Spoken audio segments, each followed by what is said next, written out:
Whether you live in the country or in the city, we have all heard the famous jingle played by ice cream trucks as they drive by to lure out the children of the neighborhood.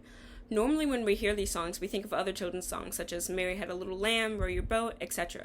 But one thing we never think about when hearing the ice cream song is the racial significance of the watermelon stereotype and how it was used to shame emancipated slaves. The infamous ice cream song is based on an old song called And Excuse My Harsh Language, Nigger Love a Watermelon, Ha Ha Ha, by a man named Harry C. Brown. This song is just one of the mainstream stories that has a horrible racist background, but is also a very great example of how racial stereotypes were embedded into everyday life in the 18 to 1900s. Stereotypes such as black people love watermelon all derived from slavery and were used by white media to dehumanize and demean the efforts of a free slave in order to keep the racial disparity in order. Even though the ice cream song's past is just one example of the various racial stigma back in the 1800s placed on African Americans that's made its way into the media in order to cause an overall view of race, I will be explaining this stereotype here because it's one of the best to use and has a very long descriptive history. So please strap in and prepare to have your childhood turned upside down. On January 1st in 1863, the Emancipation Proclamation was announced and established by President Abraham Lincoln. This freed any African Americans that were being held as slaves at the time. This was one of the most important historical days for the African American community. The day where, metaphorically speaking, black people gained a newfound freedom. The freedom to live as American citizens if they so choose. But this freedom did not mean that African Americans were equal and truly freed from their slave owners. A lot of slaves still clung to what slave owners taught them for stability, not knowing any other way of life. A statement from The Atlantic in an article by William R. Black talks about how before the Emancipation Proclamation, it was known that a few slave owners would let their slaves grow and sell their own watermelon, or take a day off and eat whatever the slaves had grown. This caused slave owners during the time to see watermelon as something that proved slave submission and enjoyment of being a slave. This caused the image of black people eating watermelon to be the sign of a happy black slave. Because of this, the image of slaves happily eating watermelon began to grow into mainstream media to show that slavery was good and that black people were submissive. This new trope to slaves being happy and content in the fields eating watermelon given to them by their owners followed emancipated slaves even after their freedom. When African Americans were finally freed and allowed to be considered American citizens, most worked hard to become a part of the market society by doing various trade jobs. One of these trade jobs being one of the things they knew would work best, selling watermelon. The newly freed African Americans were now trying to change the happy watermelon eating slave imagery into the imagery of watermelon being a free African American slave trying to make a profit and be one with society.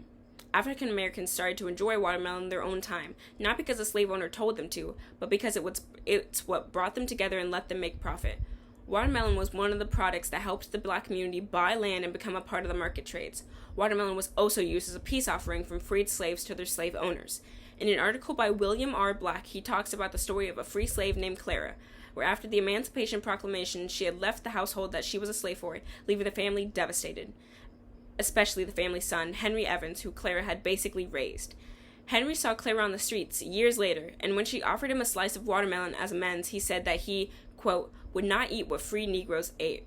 While African Americans saw the watermelon as their newfound ticket to freedom, the white citizens of America saw this as black people not being ready for freedom and trying to disrupt the racial order that had been created by slavery.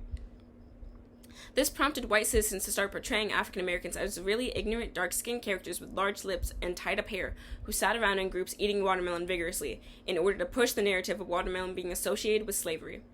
Media portrayals of African Americans eating watermelon and fried chicken with big smiling lips were shown everywhere the news articles mentioned African Americans. During the 1870s, various stereotypes erupted to silence and dehumanize black citizens. Things such as blackface and exaggerated black characters played by white actors who would show black people being lazy, stupid, cowardly, criminal, and oblivious.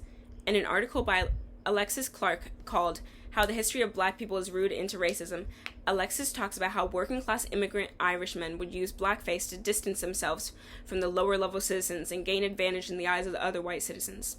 Most of the racist caricatures of black people eating watermelon in the 1800s would depict them with very dark faces and large lips, sitting in groups vigorously chowing down on watermelon. One example of this comes from the Huffington Post in an article by Naneka M. Onaka, where they showed an illustrated newsletter by Frank Lisa in 1896, where, quote, 5 little black boys sit and stand in doorways, hungrily devouring watermelon. One of these boys is so consumed with watermelon, his face is obscured from view. Another has his head leaning outward as he tips what looks like an empty watermelon rind to his head to catch lingering bits of juiciness.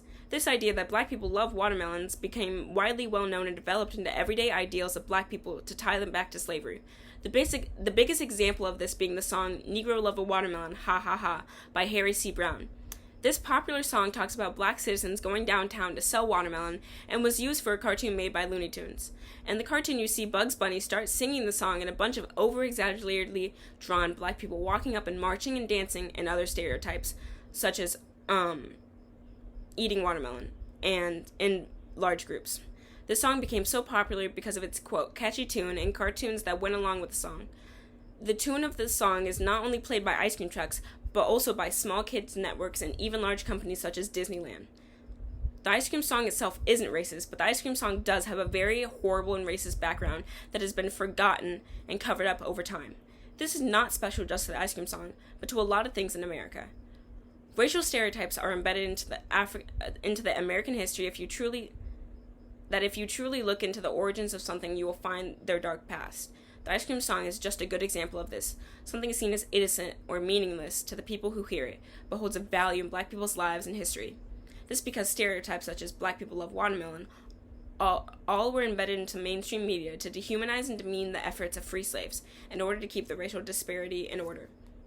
There are a lot of American traditions with dark backstories, more than we know about, but learning about these things is one of the best ways to understand what minorities go through on a day-to-day basis. Thank you.